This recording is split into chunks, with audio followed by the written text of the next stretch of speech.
Southern District of New York, the Honorable Loretta A. Preska,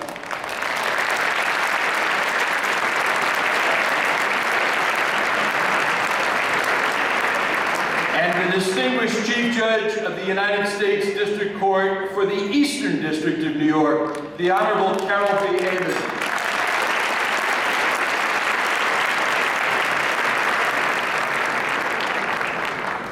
Similarly, I'm going to introduce only two of the numerous public officials and bar leaders who have joined us this evening.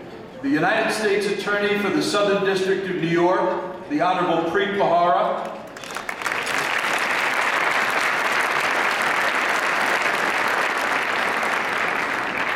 and the District Attorney of New York County, the Honorable Cyrus R. Vance, Jr.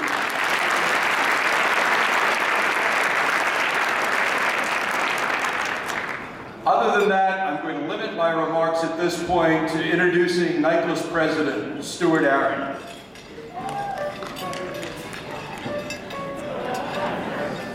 His timing is a little off. Later, that comes later. Please join me in expressing sympathy to Stuart. The poor man just doesn't have enough to do this year. He's the administrative partner of the New York office of the law firm of Arnold & Porter. He's a leading commercial litigator, and he's the president of NYCLA. Perhaps most important, for the past 16 years, Stuart has been a member of the illustrious author team of NYCLA's legendary treatise on commercial litigation in New York State courts. He even spent some time with his family once in a while, whether they need it or not. Stuart is renowned for his work ethic and dedication. He's provided vigorous leadership for NYCLA since becoming president 6 months ago. For example, he's appointed a number of task forces, one of them on the effects of judicial budget cuts, which has got a great deal of attention recently. Ladies and gentlemen, the president of the New York County Lawyers Association, Stuart Aaron.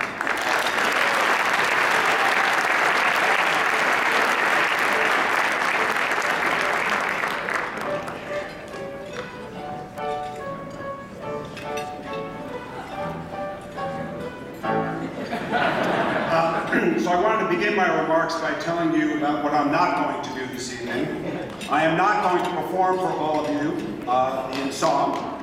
Applause in the audience. If you want to see that, you can log on to YouTube, and if you search under the name Stuart Aaron, you'll see some of my many performances. Or, better yet, you can attend the City Bar's 12th night show at 42 West 44th Street on January 13th, honoring, coincidentally, Mary Jo White. I can tell you now that I am not playing the role of Mary Jo White.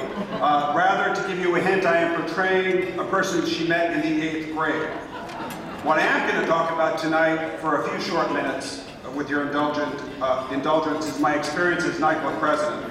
As Bob stated, I've been president for about 6 months now, and I've been fortunate in support of NYCLA's mission to do a number of things. I've been fortunate to meet with state and federal judges, some of whom are on the dais, and bar leaders, many of whom are in the audience, to discuss issues confronting the judiciary and the legal profession. I've been fortunate to testify in Albany, to appear on Inside City Hall on New York 1, my very first television appearance, to meet many of you who are in the audience who are NYCLA members at various programs and social events like this one, and even to sing a Peter, Paul, and Mary inspired song on YouTube.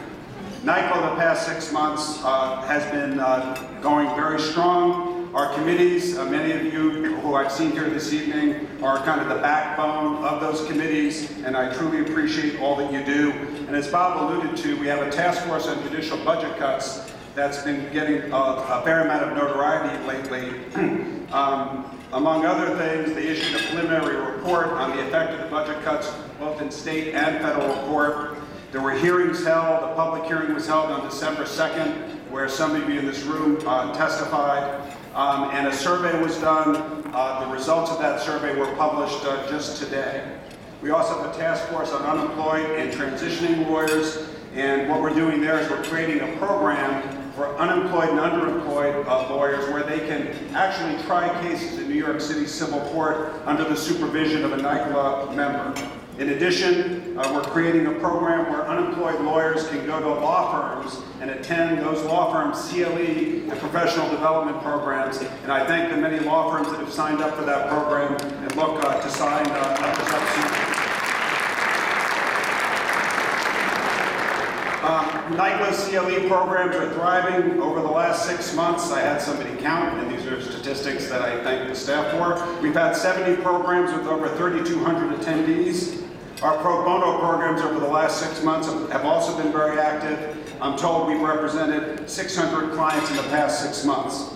I'm obviously thrilled to be here on an evening when Mary Jo White and Ross Fink are being honored. My thanks to Martha Cohen-Stein, goes by the name Marty, and Rita Warner and their accompanist Peter DeSouza for the musical tribute. As I'm sure you're going to hear later in the program, both Mary Jo White and Ross Fink truly are pioneers in the legal profession and well-deserving of the awards that are being given tonight. I'd also like to recognize the various chief compliance officers who are sitting at the dais. They obviously perform a very important role in our financial system, a role that oftentimes is overlooked.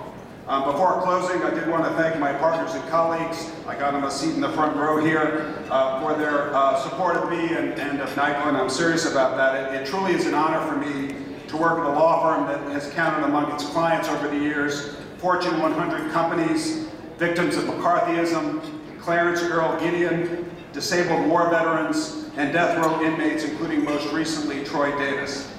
And I'd be remiss if I didn't thank my wife, Christine. She had a tough time finding me here this evening, but she found me, or at least I found her. And without you, my love, none of this would be possible.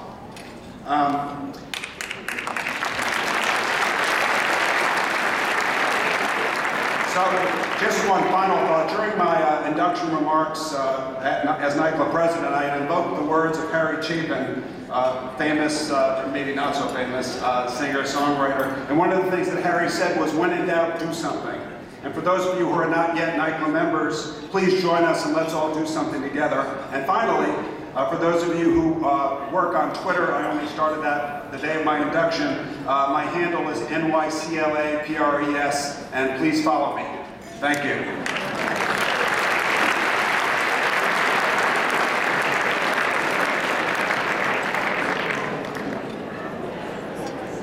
I'm going to begin my introduction of our next speaker with a short quiz for the audience.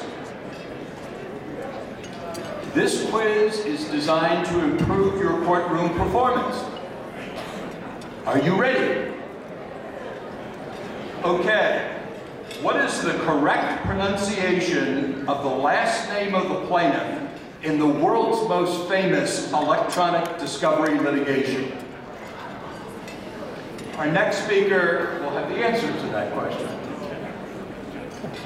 As of 2010, there were 678 authorized federal district judgeships in the United States.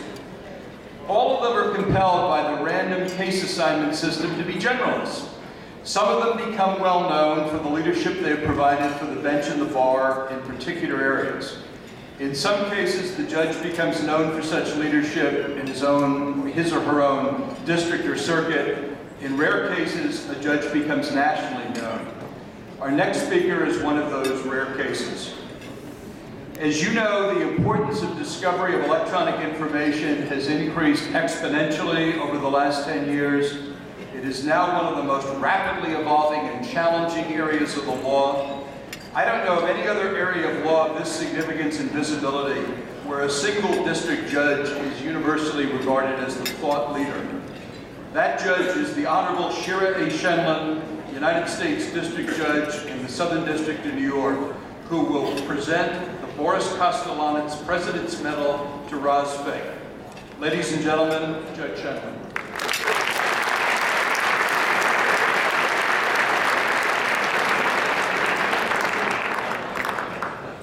Okay, so the answer is Laura Zula. Now, it is my honor and pleasure to introduce to you this year's recipient of the Boris Kostelanetz President's Medal, Rosalind Fink.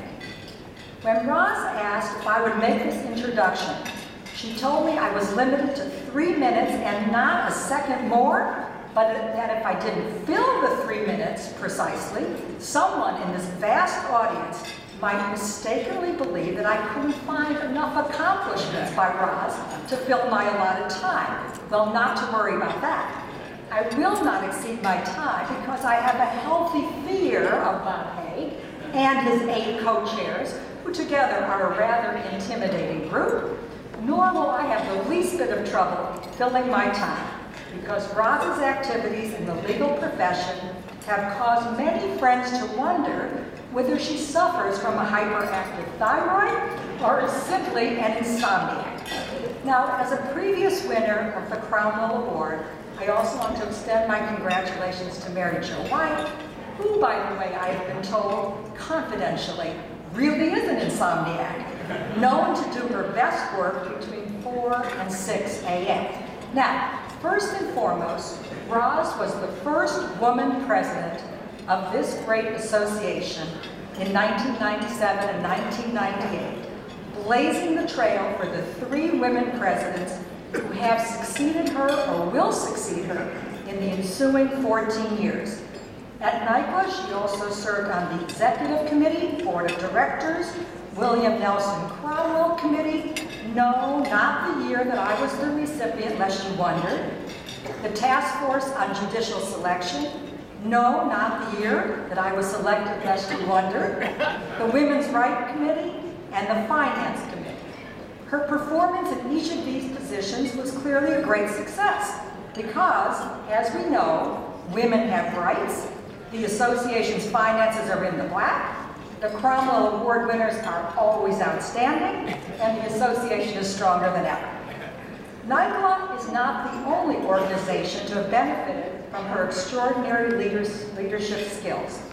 She has served as a member of the House of Delegates of the New York State Bar Association from 1991 to 2008, and this year became a member of the House once again. She is the current president of the New York Inn of Court, which is associated with, yes, that other association of the bar, that is the City Bar. And while I'm on the subject of the City Bar, she has been a member of both the Civil Rights Committee and the Education Committee of that other bar association. Now, once again, there's no question of her success in these positions. The State Bar is on an even keel. The City Bar continues to have committees that issue many and learned reports.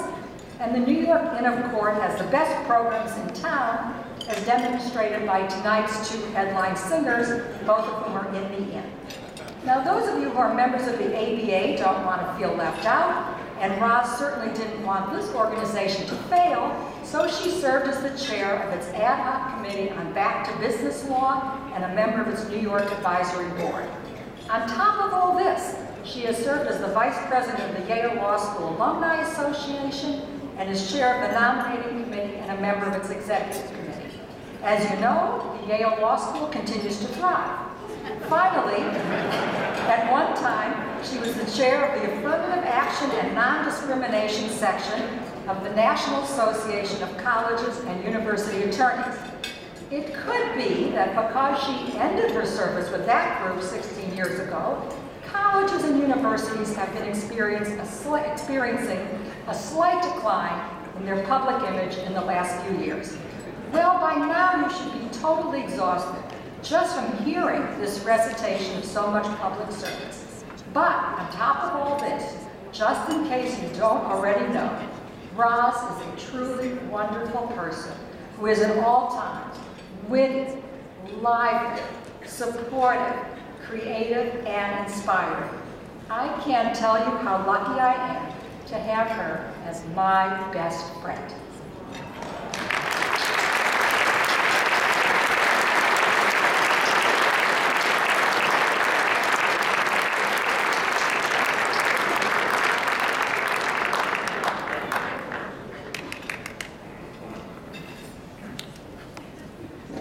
And I count myself equally lucky to have you as a friend, Shira. One of the many benefits of bar activity is the opportunity to work with pillars of the legal community. Among the many leaders of the bench and bar with whom I have forged relationships over the years, Boris Castellanos stands apart. not just for his prodigious intellect, but for his charm, his grace, and his commitment to public service. And it is a true honor to receive an award that links me to Boris's legacy. To explain how I got here, we need to go back to 1973. There's a table here of Proskauer people. I don't know where it is, but that's an important table in my life. I started out there, and shortly after I passed the bar, Wilbur Friedman, who was at that point a very senior Proskauer partner, summoned me to his office and told me that I had joined something called the New York County Lawyers Association, and also that I had joined something called the Special Committee on Women's Rights. And a few weeks later, I wandered downtown to what is called the Home of Law, that's NYCLA's headquarters, and I met the chair of that committee, the late Edith I. Spivak, who was an extraordinary woman. NYCLA has deserved all the credit we want. She has been honored by NYCLA by the establishment both of the Spivak Award and the Spivak Fund for Women in Law and Society. Under Edith's tutelage, I became secretary of that committee, then its chair, and then I moved on to the NYCLA board. Eventually, and with guidance from two other remarkable members, Art Field, who's sitting right there, and the late Peggy McDowell, and the support of friends from those early days like Susan Lindenauer and Kay Murray, who's sitting over there somewhere, I became president in 1997. Being president of NYCLA was a life-changing experience, offering repeated opportunities to be heard on issues of concern to the bar and the public, opportunities to meet and work with leaders of our community, and perhaps most memorably, the opportunity to share this podium with Justice Francis T. Murphy, who addressed us shortly after Governor Pataki had taken the extraordinary step of not reappointing him as PJ of the First Department.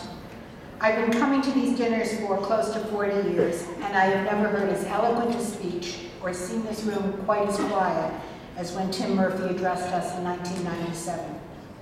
At the conclusion of Boris's presidency, he said, and I quote, "Finding an interesting occupation for a past president of this association is not easy. Neither pensions nor options ease the graceful retirement." And he then made a pledge that particularly resonates with me tonight. Quoting Boris again, "Looking over our list of past presidents, at their interest in our association, I can only aspire to what they have been doing all along. And this is to try to be of useful service to you wherever and whenever we are asked. This I promise I will do." Boris fulfilled that promise by returning to NYCLA's board of directors, joining and remaining active on 11 other governance committees. I was not, I confess, as dedicated as Boris. After my presidency, I followed my more recent predecessors and took a less active role.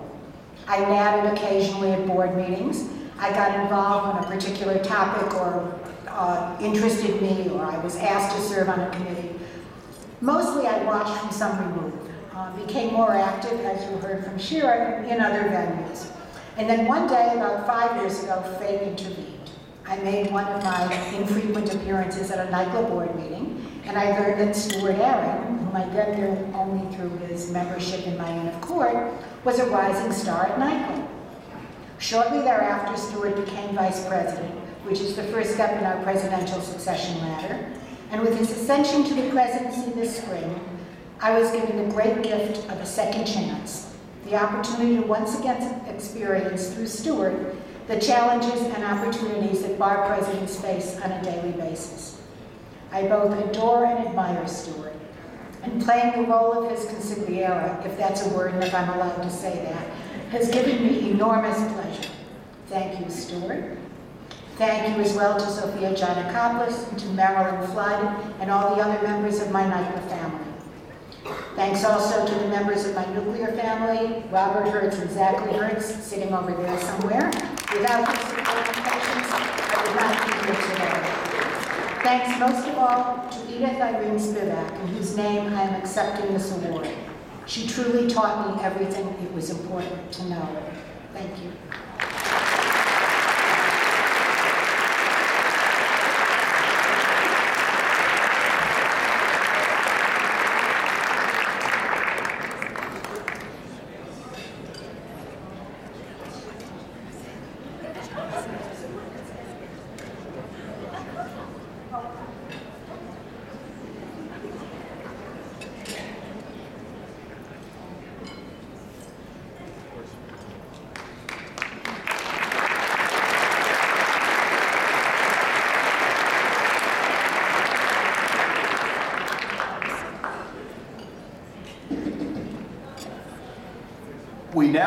invite you to enjoy your dinner and to look forward to the rest of our program at the conclusion of dinner. Before we have dinner, I do want to thank the sponsors of NYCLA's 97th Annual Dinner. Our platinum sponsors are Arnold and Porter, Debevoise and Plimpton, and Hughes Hubbard and Reed. Our gold sponsors are Cravath, Swain and Moore, Skadden, Slate, Bigger, and Flom. Our silver sponsors are the Bickle and Brewer Foundation, Boy, Schiller and Flexner, Greenberg Traurig, Kelly Dry and Warren, Mayor Brown, Simpson, Thatcher and Bartlett, and Wild Gotchel and Manges. And finally, our crystal sponsors are Davis Polk and Wardwell, Strook and Levan, and Wilkie Farr and Gallagher. I also want to thank the dinner co-chairs. I'm going to ask the dinner co-chairs who are here tonight to stand as I call your name. Don D. Buckwald, David N. Kelly, Sarah Moss, who I think is out here, Richard H. Walker, and Stephen P. Younger.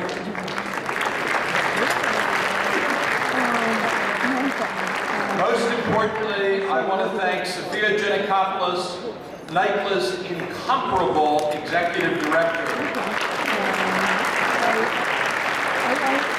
And her staff, particularly Christina Andahar, who have worked extraordinarily hard to make this evening a great success. Enjoy your dinner.